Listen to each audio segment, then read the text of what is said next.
My name is Sandra, and I'm the second child in a family of retail workers.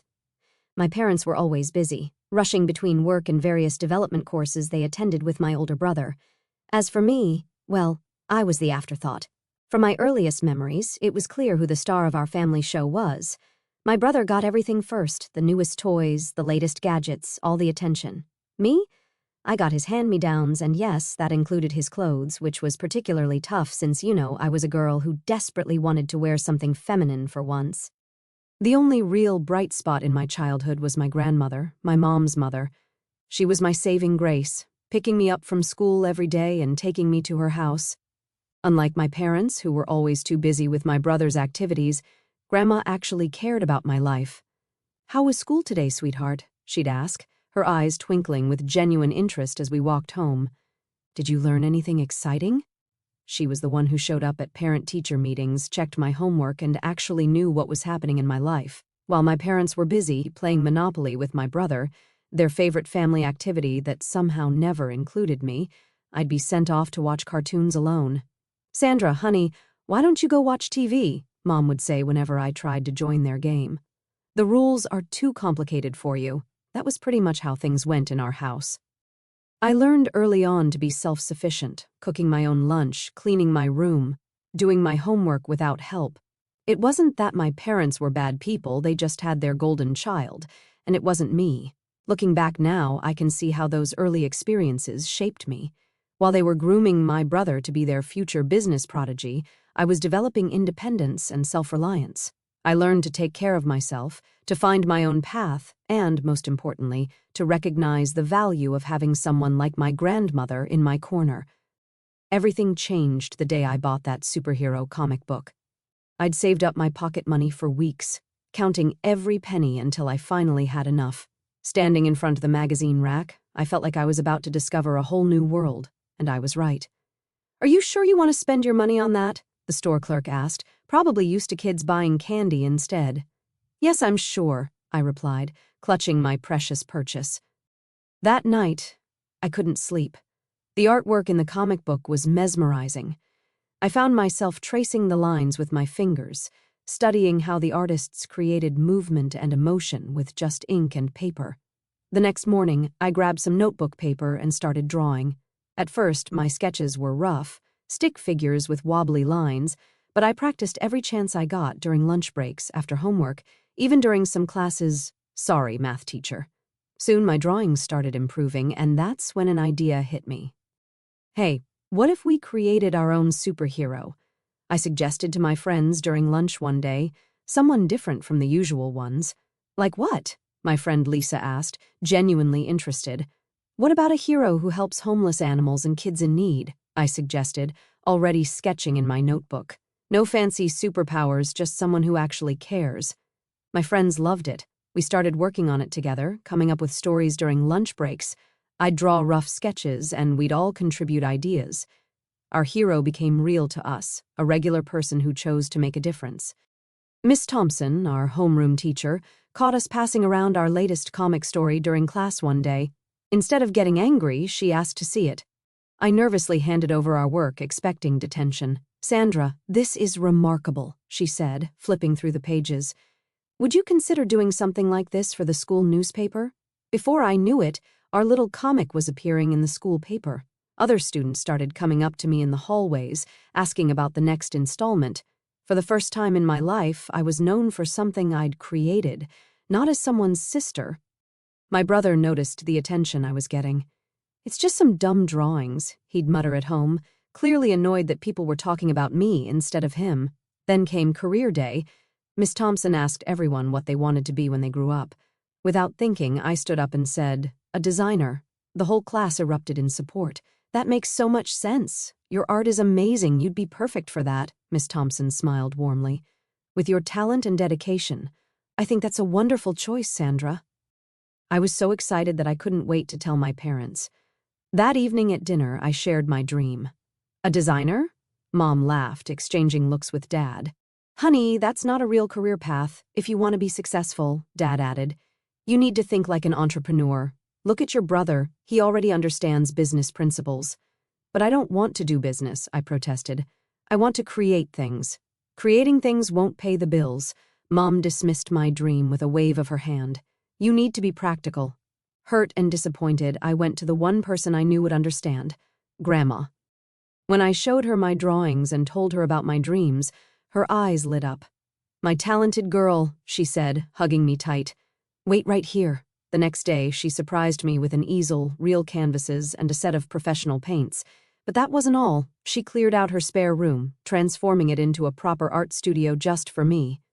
Time moved on, and my brother graduated from high school with all the fanfare you'd expect. The graduation party my parents threw for him was extravagant. They invited the whole family and all his friends. I still remember the day he announced his college plans at dinner, right after the festivities had died down. I got accepted into the economics program, he declared proudly, waving his acceptance letter. I'm going to be the richest businessman this family has ever seen. Just watch me. That's our boy, Dad beamed, raising his glass. Now that's what I call planning for the future. You'll make us all proud, Mom said, wiping away happy tears. We always knew you were destined for great things. Meanwhile, I was in my final years of high school, splitting my time between regular classes and developing my art portfolio. My little studio at Grandma's had become my sanctuary, its walls covered with sketches and paintings. Every new piece felt like another step toward my dream of becoming a designer. I'd spend hours there after school, perfecting my techniques and working on new projects. When graduation finally came around, I'd already been accepted into the design program at the local college. My portfolio had impressed the admissions committee, but my parents' reaction was less than enthusiastic. Well, Mom sighed, looking at my acceptance letter like it was a bill she didn't want to pay. I suppose we'll pay for it, but don't come crying to us when you can't find a job. Art degrees aren't exactly practical. By the time I started college, my brother had already graduated and opened his own auto parts store. My parents couldn't stop talking about it. Every family dinner, every phone call, every conversation somehow circled back to his entrepreneurial spirit. I was just starting to feel comfortable in my college routine, diving into my design projects and making friends with like-minded creative people, when everything exploded.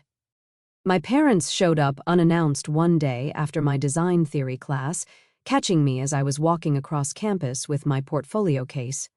Sandra, we need to talk, Mom said, her tone making it clear this wasn't a casual visit. Her face had that determined look I'd learned to dread over the years. You need to leave college, Dad announced without preamble, standing in the middle of the campus walkway. Your brother needs help at the store. I thought they were joking at first. What? You can't be serious. He's spending too much on employee salaries, Mom explained, as if this was the most reasonable thing in the world. As his sister, you can work for free. It's the least you can do for family. We've always taught you the importance of family. They laid out their plan in excruciating detail.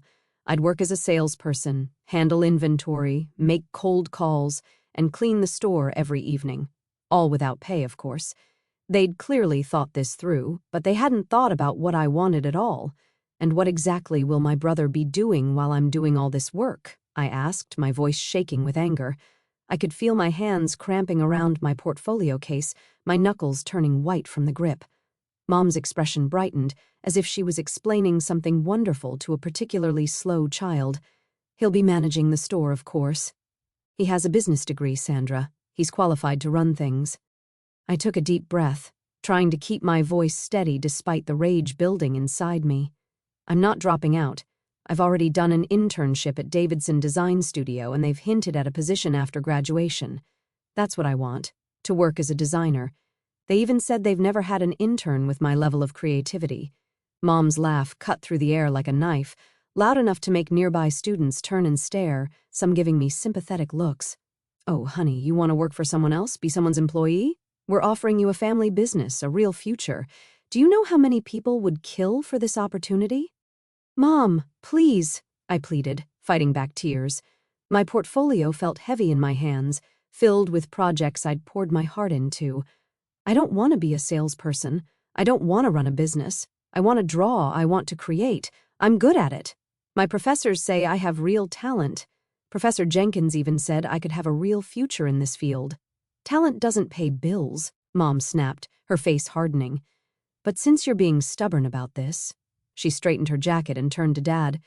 We're going to the administration office right now. We'll tell them you're no longer a student here, and that we're withdrawing our tuition payment." My heart stopped. The world seemed to tilt sideways. "Mom, Dad, please don't do this. Please just listen to me for once. This is my future we're talking about." "There's nothing to discuss," Mom said coldly. "You either come work at the store or we stop paying for this hobby of yours. It's time you grew up and faced reality." Through my tears, I watched my parents' figures getting smaller as they walked away, heading to dismantle my future. The autumn leaves swirled around them as they disappeared into the building. 45 minutes later, they emerged, looking pleased with themselves. They spotted me, still sitting on the bench, and walked over, triumphant smiles on their faces. "Well, that's taken care of," Mom announced brightly. "We've signed the withdrawal papers and canceled the tuition payments. You're officially no longer a student here starting next semester. Time to pack up your things and come home," Dad added, as if he was telling me about a surprise party your brother needs you at the store first thing Monday morning. "Welcome to the real world, Sandra," Mom said, patting my shoulder. "Trust me, you'll look back on this day and realize we did you a favor. Now let's go home. You have a lot of packing to do." They turned and walked away, leaving me sitting there with my now useless portfolio and shattered dreams. With shaking hands, I pulled out my phone and called the one person who had never let me down. "Grandma," I sobbed into the phone. "They're making me leave college. They went to the administration and—" "Slow down, sweetheart," her calm voice came through. "Tell me everything." Through tears, I explained the situation, the store, my brother's needs, my parents' ultimatum, everything. Grandma listened quietly, only occasionally making small sounds of disapproval. "Don't pack a single thing," she said firmly when I finished. "I'm coming down there tomorrow. This nonsense stops now. You just focus on your studies." True to her word, Grandma arrived 3 days later. I didn't go with her to the administration building. I was too nervous. But when she came out 2 hours later, she was smiling. "It's all taken care of," she announced. "I've paid for the rest of your education. You're staying right where you belong." I hugged her so tight I thought I might break something. "Thank you, thank you, thank you." The peace lasted exactly 6 hours. That's when Mom called her. "How dare you interfere?" I could hear Mom's voice screaming through the phone from across the room. "This is none of your business." Grandma held the phone away from her ear, rolling her eyes. "It became my business when you tried to destroy your daughter's future." The yelling continued for several minutes before Grandma simply hung up. Then my phone started ringing. "If you don't come to your senses right now," Mom's voice was ice cold, "you can consider yourself disinherited. Is that what you want? To throw away your family for some art classes?" I took a deep breath, my hand steady for the first time in days. "I'm staying in college, Mom. I'm sorry, but I have to follow my own path." "Then you're no daughter of mine." The line went dead. An hour later, I saw the Facebook post, heartbroken. "Our own daughter has abandoned her family in our time of need. She's chosen selfish pursuits over family loyalty. Please pray for us during this difficult time." The comment section exploded. Aunt Sarah wrote, "I always knew she was an ungrateful child." Uncle Jim countered with, "Let the girl follow her dreams." Cousin Rachel chimed in about family obligations, while my high school friend Emma defended my right to choose my own path. I sat on my bed, reading comment after comment, feeling sick to my stomach. Grandma found me there, still scrolling through the reactions. "Stop reading that garbage," she said firmly, taking my phone away. "You know what? I've made a decision. I'm changing my will. Everything I have is going to you." I looked up, startled. "Grandma, no, you don't have to." "Yes, I do," she interrupted. "I've watched your parents and brother long enough. They'd burn through my life savings in a month on another half-baked business scheme. But you," she cupped my face in her hands, "you have real talent and drive. You'll make something of yourself." Life has a funny way of proving people right or wrong. I was deep into my final year of college when Grandma called with the news about my brother's store. "It's closing down," she said, trying to keep the "I told you so" out of her voice. "Your brother couldn't make the numbers work." "What happened?" I asked, though I already had a pretty good idea. "Same old story, more money going out than coming in. But here's the kicker," she paused for dramatic effect. "He's already got another brilliant business idea." Sure enough, a week later, my brother's Facebook status lit up with excitement. "Proud to announce my newest venture. Opening Ink Master Studios with my buddy Mike." Best tattoo parlor in town coming soon. Hashtag entrepreneur, hashtag business owner, hashtag success. I couldn't help but notice he'd used the artist emoji when he'd always mocked my artistic pursuits. Grandma kept me updated on the family drama.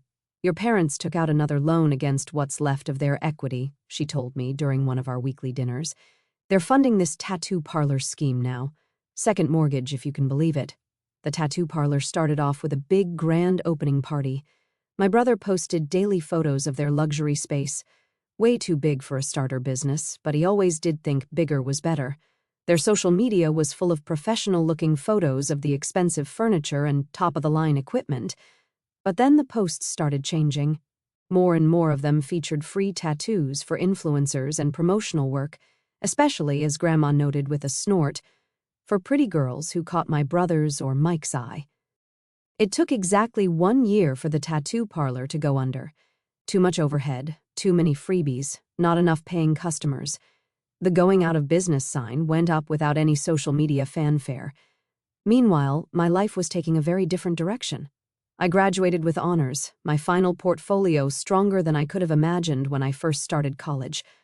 The day after graduation, I got the call I'd been hoping for. "We'd love to have you join our team," said Sarah, the creative director at Davidson Design Studio. "Your internship work was exceptional, and your current portfolio, well, let's just say we'd be crazy to let you go elsewhere." The salary they offered was more than I'd expected for a starting position. Within a month, I'd found a small but charming apartment of my own. It wasn't fancy, just a one-bedroom with good natural light for my artwork space, but it was mine. Every payday, I put a portion of my salary into savings. After watching my family's financial drama unfold, I was determined to build a secure future for myself. My first big project at the firm got rave reviews from the client, and I could feel my professional reputation growing. "See," Grandma said when I showed her my first big client presentation, "this is what happens when you stick to your guns and follow your talent." The house of cards my parents had built finally came crashing down. 2 business loans, both secured against their house, became impossible to pay when my brother's ventures failed. I heard they were selling the house from Grandma during our weekly calls. Even after selling the house, they were still underwater.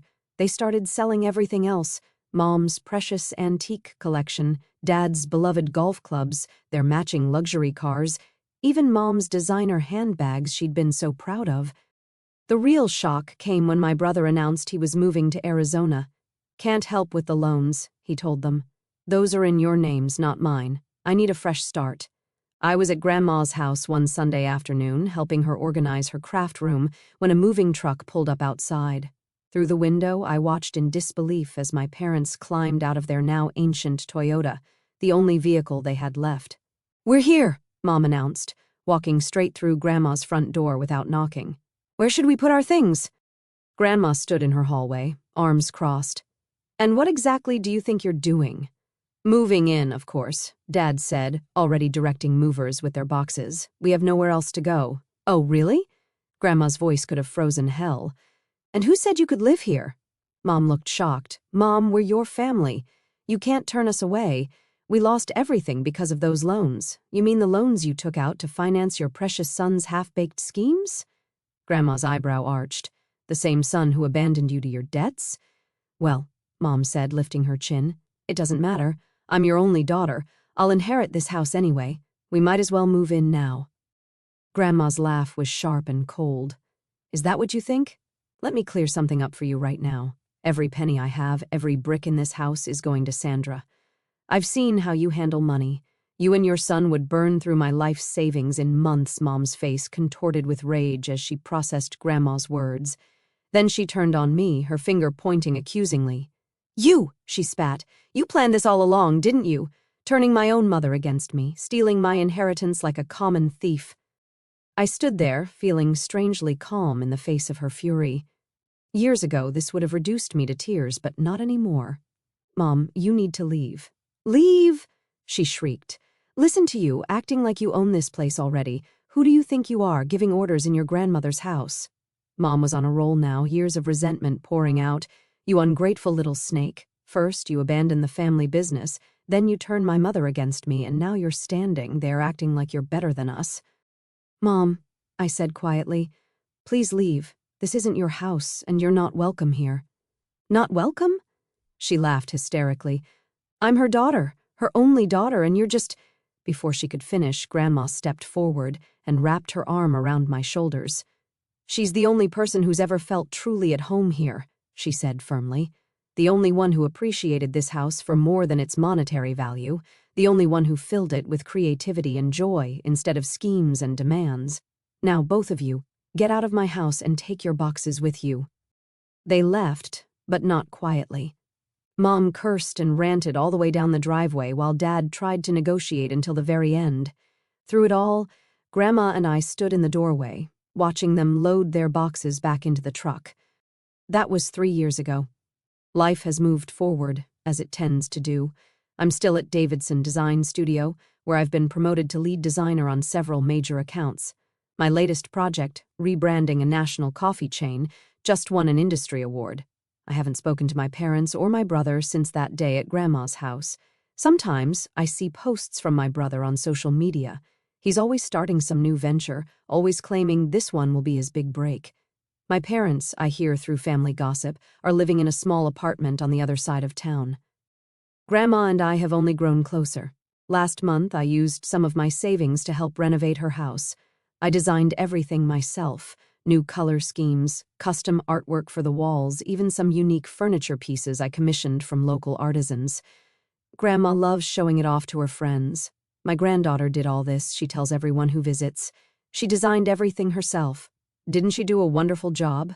Sometimes, when she's hosting her bridge club or her garden society meetings, I sit in the kitchen, the same kitchen where I used to do my homework after school, and listen to her proudly giving tours. It makes me smile every time. Yesterday, as we sat on her newly redesigned back porch, drinking tea and watching the sunset, she turned to me with a twinkle in her eye. "You know what the best investment I ever made was?" she asked. "What's that?" "Paying for your college education," she said, squeezing my hand. "Some people invest in stocks or real estate. I invested in your dreams, and look how well that turned out." I couldn't argue with that. Looking around at the beautiful space we created together, I felt completely at peace with all my choices.